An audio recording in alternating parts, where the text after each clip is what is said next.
This is our podcast on green business. It's part of our Decarbonisation Net Zero Programme. This episode is Sustainable Sips and Green Bites. Today we're looking at the tackling food waste in the food and beverage industry. My name is Dr. Jeff Parks. I'm an associate professor at Aston Business School. And I'm joined today by my guests are representing really two organisations. I'm joined by Bruce Nagret and Paramjit from Crazy Gin, and also Oliver Lloyd, who's the MD of Modus Food Waste and Recycling. And before I begin, welcome to my guests. Before I begin, I'm just going to ask each of them to perhaps introduce yourselves. So perhaps, Paramjit, I could begin with you. Hi, Paramjit and Bruce. We're the co-founders of Crazy Gin. Started on a drunken Friday night.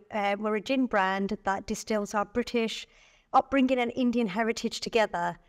We launched in 2016. We then in 2017 moved to Wolverhampton, where our distillery is. We're very proud to distill everything in-house, and we've got two very innovative gins. Fantastic. Okay. And Bruce, I think you've got it's a two-man team, isn't it? I think you two guys are the director of the business. That's right, isn't it? And distillers and everything else. And distillers, yeah, absolutely. Okay, thank you for that, Paramjit. Okay, and Oliver, over to you. Hi there, Bruce, Panjit and Jeff. Yeah, so I have been in waste management for over a decade. I've worked in a variety of different industries within waste management. I've worked within the public sector, private sector. I've been involved in e-waste, which is electronical.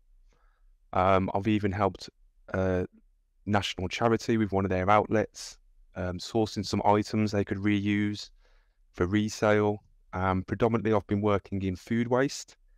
Our company was established about 8 years ago. One of the highlights for myself was being invited to the Commonwealth Games hosted in Birmingham, where I was part of a food waste summit, which was led to address the food supply chain within the Commonwealth.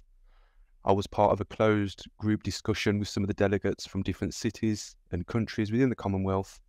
And of course, I was there to discuss food waste management. I had the privilege of discussing large quantities of food waste with some countries that had real environmental issues, with some real tangible solutions which could benefit them and see food waste as a resource.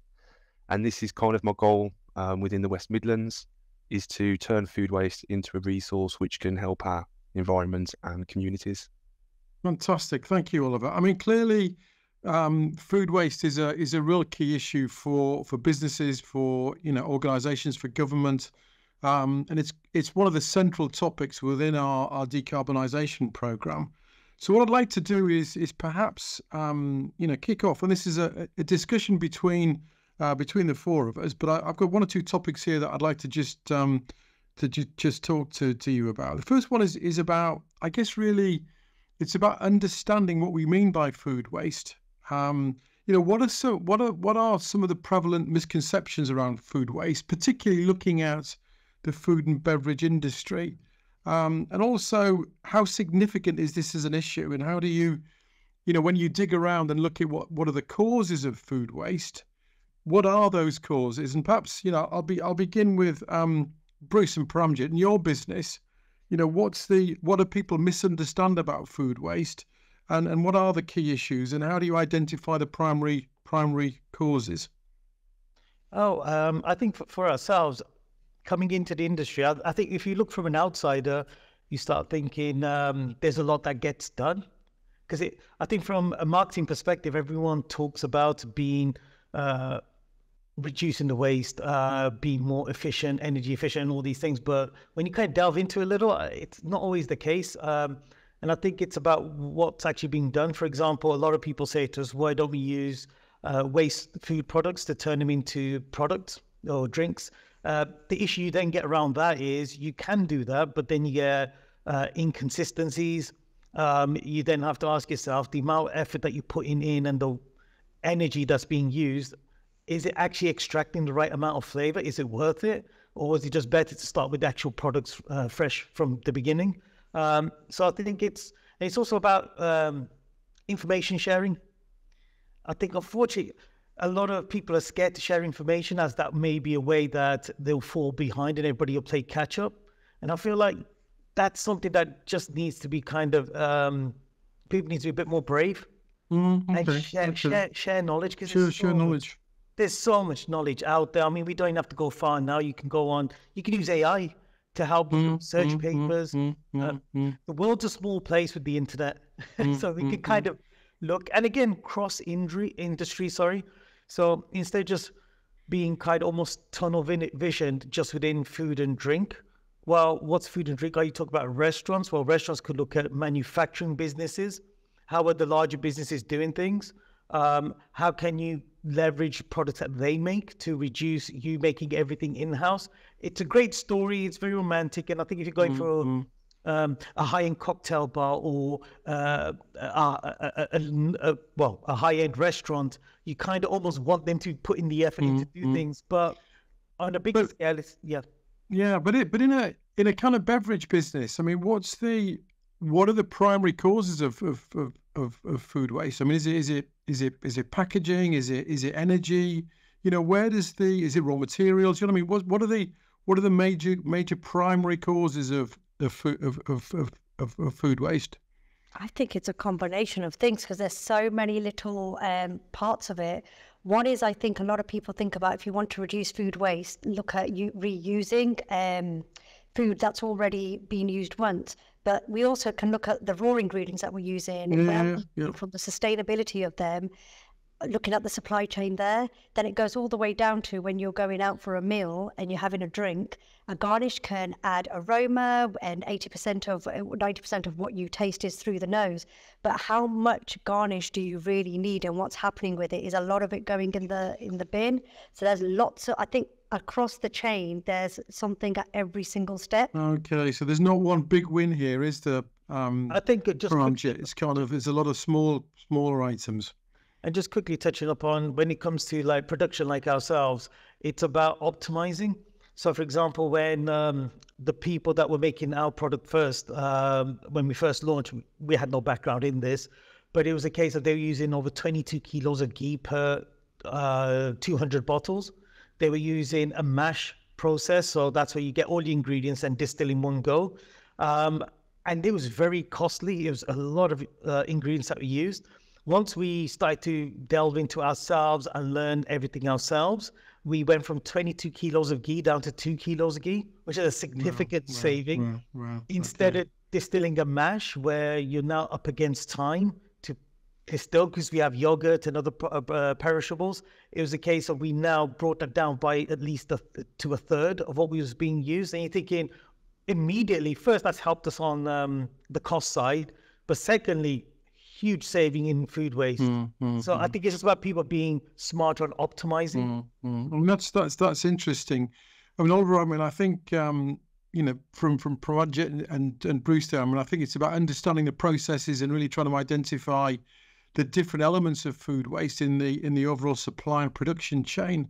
What would you say from your perspective, from your experience, in terms of what are the primary causes and some of the misconceptions around food waste? Okay, so beginning with the misconceptions, it's important really to put some background in this from a waste management perspective. Food waste has traditionally always gone into the landfill waste stream. So this has kind of made food waste a misconception in the fact that it's unnecessary to need to separate it. So as traditionally food waste has gone into landfill, it's been overlooked, and this has caused many people to believe because it's always gone to landfill, therefore it's unnecessary to have to separate it and send it somewhere else. But there's so much environmental harm caused to go into landfill that it's a misconception from that point of view, even just thinking about putting food waste into practice. And then looking at some of the common causes of food waste, looking at it from farm to fork, a lot of these causes are consistent, but they have varieties of different stages. So for example, from a farming point of view, overproducing can be a primary cause of food waste. if they don't have the contractors to sell the produce to. We know that workers on farms are short, therefore food is going to wastage because lack of labour. And then across the chain over to warehousing and food businesses that sell food, it can be over-ordering, stock management can be a problem, not controlling perishables properly where they're going bad very quickly. But some of the other reasons we see is in a more personalised setting is not using things within the use-by date. So, for example, if we go to, say we want to cook a curry on Friday, and we go to our fridge on a Thursday, and we've got ingredients there which is going to go out of date by Friday, which we will not need for the curry. What do we do with that waste? What do we do with that food before it becomes waste? Do we have a family member, or, you know, on a larger scale, is there a different business we can offset this to? And it's about collaboration. And as Bruce said, sharing knowledge, sharing ideas. Collaboration is key, but the primary causes are usually behaviour-led or not understanding and not foreseen events, which is something is very difficult to control. But having a food waste plan is one of the first preventive measures. I mean, I guess the pricing mechanism of food production doesn't help there, Oliver, does it? Because I guess the more we produce, the price falls, and therefore, we're not taking account of the cost of the waste, are we? I mean, there's not in the pricing mechanism of goods. Yeah, so landfill is very expensive. Taking food to landfill is a problem. But it's the misconception of putting food waste into a separation system is usually overlooked because it's not being heard of for so many decades. It's now deemed as, we've always done this habitually and put it in the general waste landfill. So therefore, why do we need to integrate this system into our organisation? That's a big misconception. But thankfully, due to programs like the Net Decarb program, it's becoming more aware now through education, which is good. Paramjit, you're gonna make a point there. I was just thinking about, we've got food waste, and then we've got a rise in food banks because of the cost of living, and there's a massive disconnect. And I think people and you see it on social media around the world, where people sometimes have these little fridges, or they have these tables in their little community neighborhood. They've got perishable things are going to go out of date. They'll put it there for other people to use. And I think it's about a much learning from around the world, and then just looking at the pros, the cons, and from a much higher, from maybe a government, from a point of view where this will start filtering down. And I think as communities, we can do a lot. The government need to put some implications in place as well. And then we can meet in the middle, because where we've got so much surplus and going into, we came to the seminar that you ran, and it was shocking. They were just saying how many people are hungry. And I think there's a massive piece of work that can be done there. There's a disconnect, isn't there? I've got interesting facts as well. So it's always good to draw on some data where we can. So it's believed there's 10 million tons of food waste in the UK produced every single year, which is still edible. And there's 7 million people that are experiencing food insecurity in the UK. So those figures there just prove the disconnect and mismanagement of food to a real socio-economic issue, which would need to be addressed, really. Yeah. Okay. Well, clearly it's a crucial part, as you said, Laura, of the decarbonisation programme.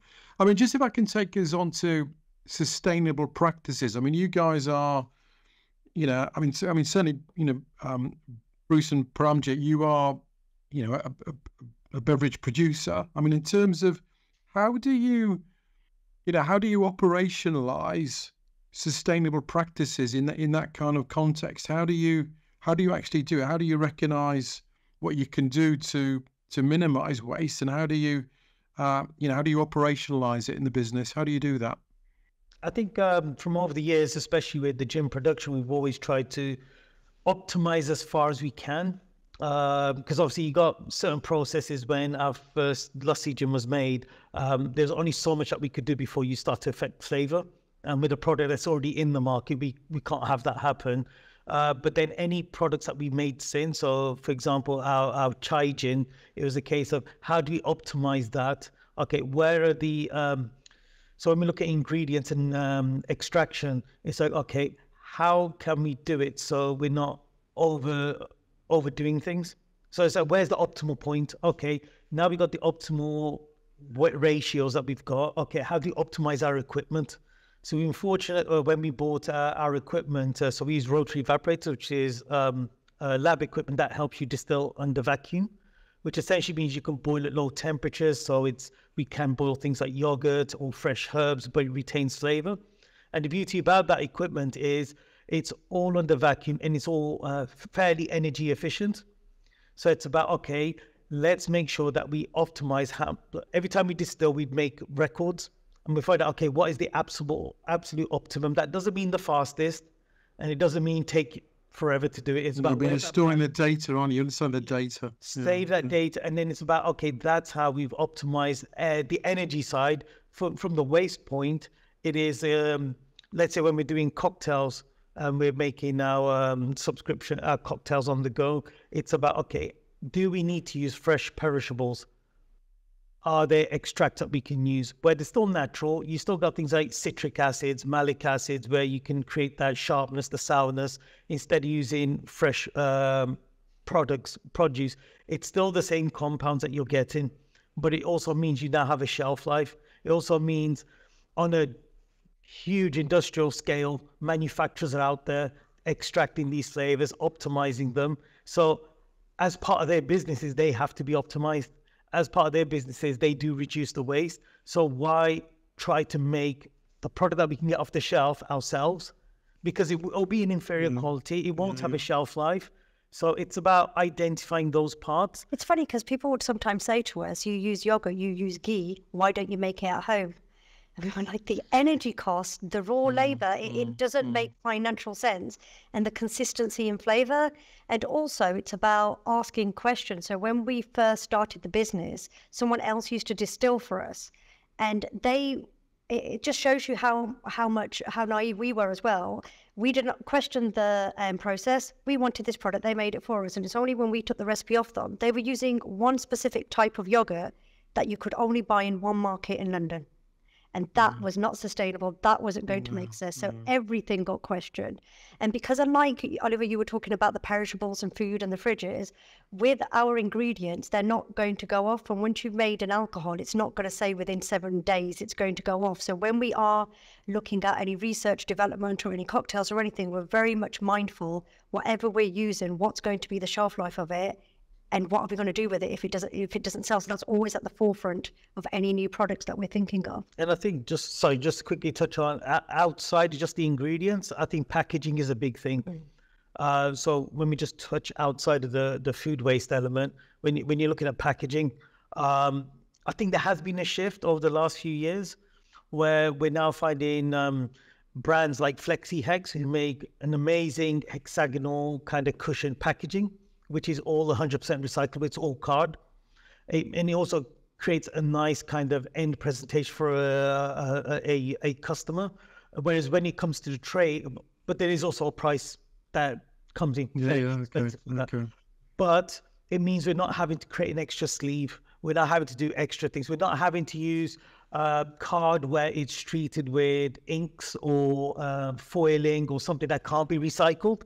And then the other side of it is when we're working with trade, we're using packaging from that's 90% recyclable plastic. Okay. Because we still have to account for couriers. Okay. I mean, look, I think, Oliver, I mean, I think from Paramjit and Bruce, I mean, I think it's understanding your components, understanding the supply chain, things like packaging also come into that. What would you say from the operational model of food waste recycling? How would you add to that kind of? Or could you elaborate on sustainable practices in your area of activity? Yeah. So from an industrial commercial food operation, it's about having the management plan in place and looking at what kind of things you're producing from a food producer.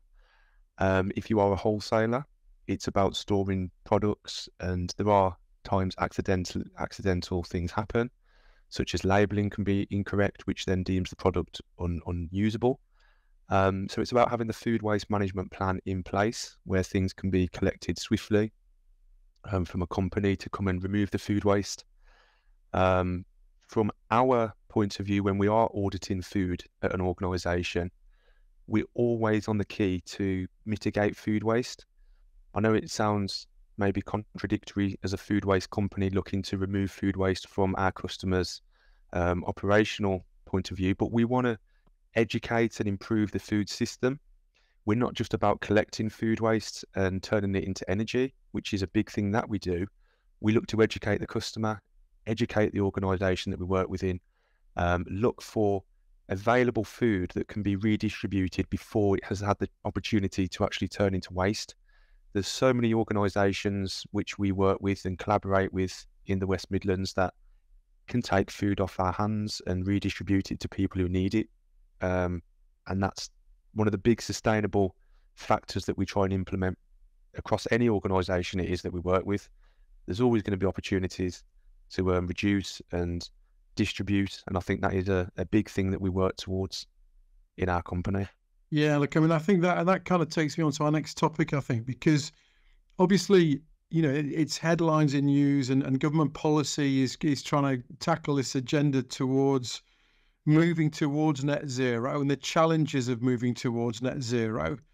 I mean, what would you say, again, turning to Paramjit and Bruce, what would you say, I mean, in terms of managing that process, have you got any real success stories on or innovative solutions? I mean, you've talked about one or two, you know, your key production, one or two things that you've talked about, but any key success stories that have really helped you to, you know, to reduce food waste, even in part of the decarb program? Have you got anything which you think you could point to and say that's really saved us money, it's saved the planet waste? I mean, you know, anything that you can point to there? I think for me, immediately always comes back down to, because I still find it quite hard to wrap my head around how much ghee we've reduced and how much. I mean, that is amazing, isn't it? It's like 80% reduction. I mean, that's incredible.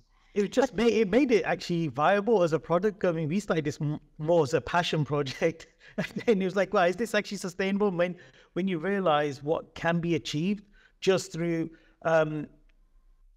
reformulating or just optimizing your process. I think it's also very good to ask questions. And I think when we're in a new industry or a new environment or a new topic comes along, I think we're all very good at questioning it because we're trying to wrap our head around it. But once we've been in our industry for a while, it's easy to get complacent and say, but that's just the way it is and that's how it's always done. And for us, it's always questioning. It doesn't matter how it's always been done. Is it the best way to do it? And I think that's the only way we're going to keep evolving and keep growing. So even with our equipment, it's you know, you've done the lagging. We've looked at positioning within our distillery. There's a water bath. Where do we need to put it? Is it near any air vents? Is that going to cool the water bath? So it's just all of those mechanics. But I think the key thing is always question. And even when you're working with other people, ask as many questions, because that's when you're going to know if someone's credible, if they know what they're talking about, or whether there's a cowboy or a cowgirl. They just want to make but I guess it's just looking at all the little bits. And I think people can start feeling, well, if I just move the machine from there to there, oh wow, it's only going to save this much energy. But when you got lots of those little bits, including like if I could just reduce 5% of the ingredients that I'm putting in there, when you compound all of this, it makes a big, significant difference just to a business on its own. But if you imagined a collective of businesses across the industry doing that, how much of a knock-on effect that can have. So I think even if it's a small amount, I guess for most businesses, it's about contextualizing in how much money you're saving. Because I think, unfortunately, no matter how much you talk about better for the planet, I think I'm sure Oliver probably finds as well, when you're speaking to businesses, a lot of the time they just want to go through the motions of you talking and then turn to each other and say, well, I'm not spending money on someone coming and telling me this because I could just carry on save money. But because they don't pay attention to what the long-term impact it can have as a positive, not just for the business, the planet. Yeah. I mean, Oliver, have you got any, because you work with a lot of businesses, Oliver, I mean, have you got any real success stories, innovative solutions that you've come across and you thought, gosh, that was a great idea in terms of, you know, decarbonisation, reducing waste? Yeah, one of them I can recall is working with an organisation in the West Midlands, and they had a whole array of sandwiches that they were selling, and they fell out of date periodically over a weekend. And if they weren't sold by Friday, come Monday, they'd have to go into the bin, which would, of course, at this current time, they didn't have any food waste processing in place, so it was going to landfill, which then would cause methane and other issues such as that. So an easy solution which we implemented was to redistribute the sandwiches on a Friday to neighbouring communities and organisations that could then put them into people's houses that really needed the food. So for me, that was one simple solution that was just connecting two dots together in a locality. Yeah, and it benefited the socio-economic factor, and it also benefited the environment as well. And at that stage, it actually prevented food waste from occurring. And do you liaise, Oliver, do you liaise with other regions in the UK to kind of network, to kind of share ideas amongst other organisations? Is that something that you get up to? So, unfortunately, no, we don't. And I think a large reason is because we work towards the smart city kind of techniques, where food waste is produced locally, it's collected locally, and then it's sent to a local anaerobic digestion, which then produces energy, which is then used in the local national grid. Yeah, so it's kind of a... And then it produces a byproduct, which is an organic fertilizer, which goes to farming locally again, produces the food, goes back into the food system in the local area. And it's all, I think it's just an amazing ecosystem of collaboration. But it is quite localized, as you say. You can kind of identify the benefits, can't you, from a local and a regional perspective. Yeah, I think is something that you can absolutely identify. I mean, that takes me on to my last topic, really, which is about the real impact and benefits. You know, I work at Aston, I work in the marketing group, and we're always looking for ways that, you know, perhaps taking a sustainability position in a marketplace can improve our competitive advantage. You know, if you kind of think about what the potential economic benefits are, environmental benefits, we've touched on, I think. But how do you think in your organisations, or maybe you've got some examples of how you can really develop the benefits of sustainability within your business? How do you think you can not necessarily monetize it, but just improve the way that you organize and the way perhaps your customer sees you? Guys, Bruce and Pramjit, what do you say? I'm just thinking about sustainability bigger. There's one thing that I like. When we first started 8 years ago, you'd go for tastings, and everyone used to have these little tasting cups, and they were plastic. Yeah, and you would, I'm sure you must go through millions, because if you think about each brand going to so many venues, and now you're seeing more and more a reduction, or they're definitely recyclable, or people are moving on to paper. The other thing, it's not food, but it's just about the sustainability thing. There's something called POS. So if you get a listing somewhere, if someone buys something from you, it's like a little free gift. And sometimes we look at them that are given around, and we're just like, how many people are going to utilize these?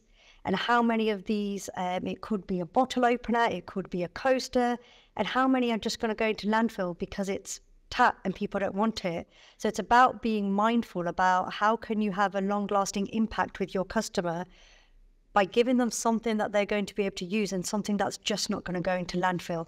Because it's not just a knock-on effect of it going into landfill, it's going all the way back, and you trace it to someone's producing it, the raw materials, the whole lot, the shipping. And if they're coming from overseas because it's cheaper to buy it from overseas, there's even more carbon emissions. So it's about looking at the whole totality of everything. And I think, sorry. Yeah, no, Bruce, go on. As I say, from a brand perspective, and I think it's about being honest.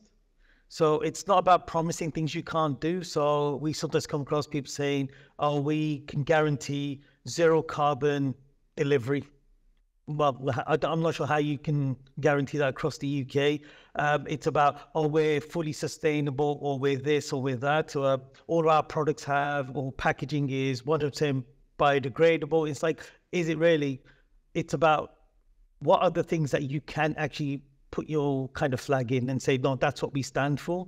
So it's about just being clear and not kind of use the term greenwashing, just kind of get ahead as a competitive advantage, because the public are switched on. People can savvy, aren't they? Yeah, so it's about don't lie, like just be as authentic as you can. And there are some processes that we just can't afford to change. Wish we could, but we can't. So we're not going to say we will eliminate this in X amount of time when we can't guarantee that. So I think it's just about being authentic and just being clear. Transparency, sorry, that's the word. That's it. I mean, it is a process, isn't it? It's moving towards net zero. I mean, it's initiatives that are going to assist you getting there, I guess, is the key thing. What would you say, Oliver, in terms of the economic impacts? What would you say? So the economic impacts, well, it's effectively it's going to cost us more money in the long run if we're constantly using virgin raw materials. However, if we can keep materials in reuse and repurpose for longer, then there's going to be less demand for these raw materials, which then will affect economic prices when manufacturing and producing. I think every industry will have their own ability to reduce what they're doing and be more carbon conscious and strive towards net zero. If we could imagine maybe never throwing anything away again and keeping things in use as long as possible, reusing items for another person's production, this is the kind of goal we want to get into. This is the circular model. And it might not be something we see in our lifetime, but we can all do our best to implement and making sure we're putting the foundations for the futures of the next generations, really, so they have a good platform to work off that we've done our very best. It's not an easy thing to achieve, but we've all got our own bits we can do. And I think collaboration is absolutely vital in these operations, sharing knowledge, producing particular types of materials. Even in food and beverage industries, I've heard of a beverage company, for example, using surplus bread to produce their beverages. Again, Bruce, he said that it might not work with some flavors, but where it can, let's do it. There's even eggshells into tiles, which is crossing another industry from food into manufacturing. There's a variety of different things and practices out there which just need to be more prevalent within our marketplace, I think, and that should help the economy and prices in the long run. Brilliant. Thanks, Oliver. I mean, look, we're coming to the end of this podcast now. I mean, is there anything that we've covered a number of issues around understanding food waste, sustainable practices, some of the challenges towards moving to net zero, and some of the economic benefits. Is there anything that you guys are, as I said, deeply involved in this issue? I mean, is there anything that you want to add that perhaps we've not talked about? Bruce, Pramjit, anything you'd like to add on this topic before we finish? I think what will be quite good going forward is more case studies being shown to businesses. Okay, so sharing best practice kind of, yeah. But kind of almost tailored to, so for example, if there's a national distillery that does a project that saves it, it's not going to be applicable to us. So it'd be like, okay, is there something across, can't do for every category, but at different ranges in each industry. So at least and I guess the main thing is, a lot of the first things that will get people's eyes and ears to pay attention is money. If you can prove to someone by doing these processes, yes, there'll be an outlay potentially, or there's going to have to be a change of mindset, but there's a potential saving of X amount over this, because here's an example of, so this other business has done that. It might just kind of start opening the door a little.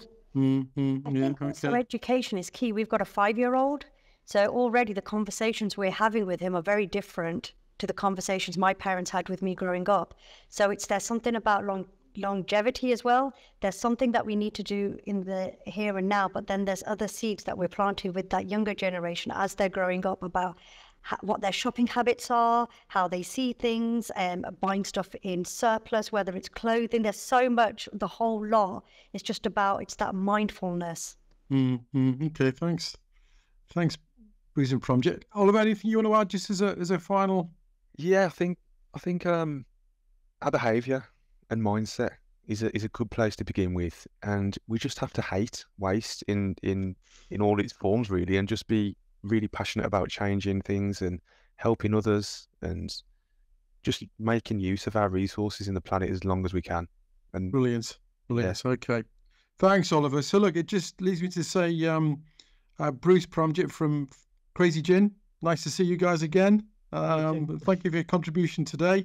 And Oliver from Food Waste Recycling. Really enjoyed the discussion.